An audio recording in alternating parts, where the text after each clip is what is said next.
Bienvenue à Dialogue de changement. La vie n'est pas un vide à remplir, c'est une plénitude à découvrir. Aujourd'hui, j'aimerais partager avec vous certaines pensées de mon livre « Droits de l'homme et dialogue interculturel ». Un livre qui traite de la question de savoir comment nous pouvons vivre ensemble dans un horizon que nous partageons, tout en respectant la diversité de nos cultures et en engageant un dialogue entre nos différentes cultures. Il n'est plus possible aujourd'hui de réfléchir à notre vivre ensemble ou à la bonne vie, dont les droits de l'homme constituent une expression dans la tradition occidentale, de manière monoculturelle. Il est incontournable de s'ouvrir à l'autre, à l'altérité, au dialogue avec nos diverses traditions humaines, de s'intéresser au phénomène de métissage culturel, de réfléchir à des manières d'articuler et ainsi de mutuellement enrichir des visions du monde et du droit au lieu de les opposer, de dégager un horizon de partage pour nos communes humanités. Comme le notait Raymond Panicard dans un article fondamental pour initier une transformation interculturelle de notre praxis des droits de l'homme, la notion des droits de l'homme est-elle un concept occidental? Tout en faisant la part de l'avidité humaine et du mal pur et simple dans cette transgression universelle, ne faut-il pas voir une autre raison de la non-observation des droits de l'homme dans le fait que, sous leur forme actuelle, ils ne représentent pas un symbole universel assez puissant pour susciter la compréhension et l'accord? Il n'est pas des cultures, de traditions, d'idéologies ou de religions qui puissent aujourd'hui, ne disons même pas résoudre les problèmes de l'humanité, mais parler pour l'ensemble de celle-ci. Il faut nécessairement qu'interviennent le dialogue et les échanges humains menant à une fécondation mutuelle. Nous sommes donc en tout premier lieu invités à une ouverture, à une certaine hospitalité envers l'autre, permettant de l'accueillir et ensuite d'entrer en dialogue avec lui. Ceci présuppose un certain désarmement culturel par rapport à notre approche des droits de l'homme.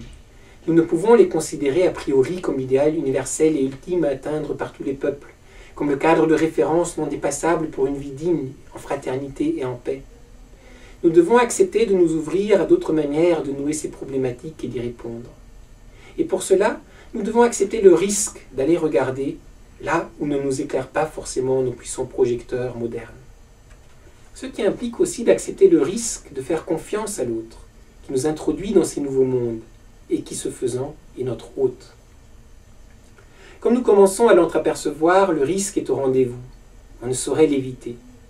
Le dialogue véritable doit forcément nous transformer, et nous devons être capables d'accepter cette transformation, d'accepter le risque de nous ouvrir à nous-mêmes et aux autres, d'entrer en amitié avec nous-mêmes et avec les autres. Il faut que nous ayons confiance dans notre humanité en tenant compte de la diversité de ses expressions.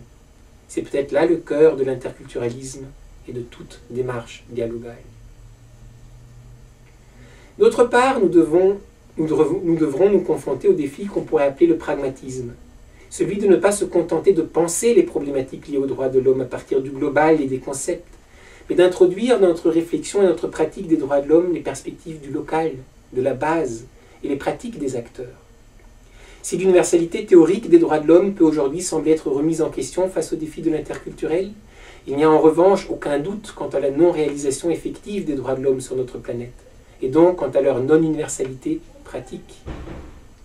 Il est par conséquent primordial de s'attacher à ces terrains où les droits de l'homme et l'état de droit s'obstinent à ne pas fonctionner. Il est incontournable pour repenser nos approches d'apprendre des expériences de la base et d'accepter de modifier nos théories et pratiques en conséquence.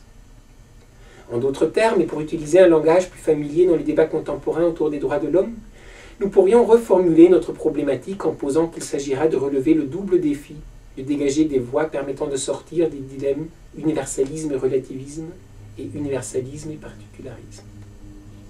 Ces deux couples conceptuels ne sont pas tout à fait équivalents. Ils renvoient respectivement aux deux problématiques du pluralisme, interculturalisme et du pragmatisme évoqués ci-dessus. Le premier dilemme, universalisme et relativisme, se rattache à la problématique du pluralisme, en ce qu'il est lié à la difficulté de penser en un même mouvement l'unité et la diversité humaine. Pour pouvoir y parvenir, il est primordial de sortir de l'impasse que constitue le fait de penser en termes d'exclusion des contraires, d'alternatives, universalisme ou relativisme, où les droits de l'homme sont universels et doivent s'appliquer tels quels à tous les êtres humains en faisant fi des diverses traditions culturelles de notre monde et de celles qu'on a à dire sur l'homme et sa vie avec les autres. Or, les droits de l'homme, point de salut.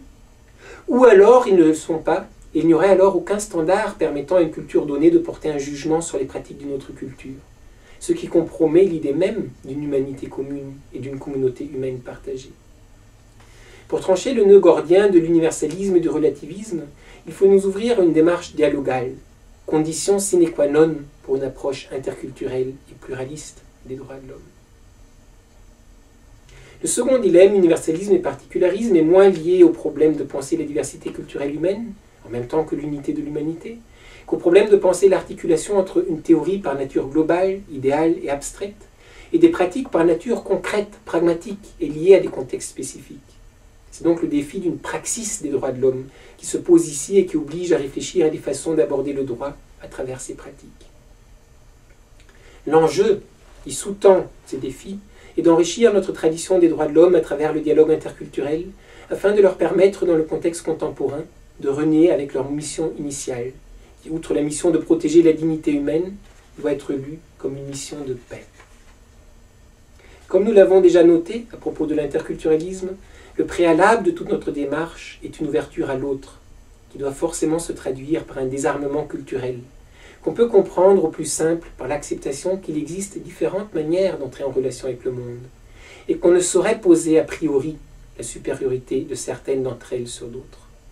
Le monde dans lequel nous vivons n'est pas notre monde, c'est un monde à partager.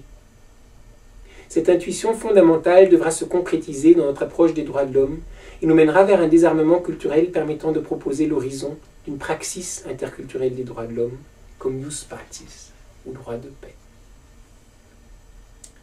C'est des questions qui m'ont beaucoup interpellé, beaucoup fait réfléchir. Comment vivre ensemble tout en reconnaissant la richesse de notre diversité et de mettre en tension créatrice cette diversité dans un beau dialogue interculturel. J'espère que ces quelques pensées vous auront inspiré en ce jeudi 16 juin 2012. Merci.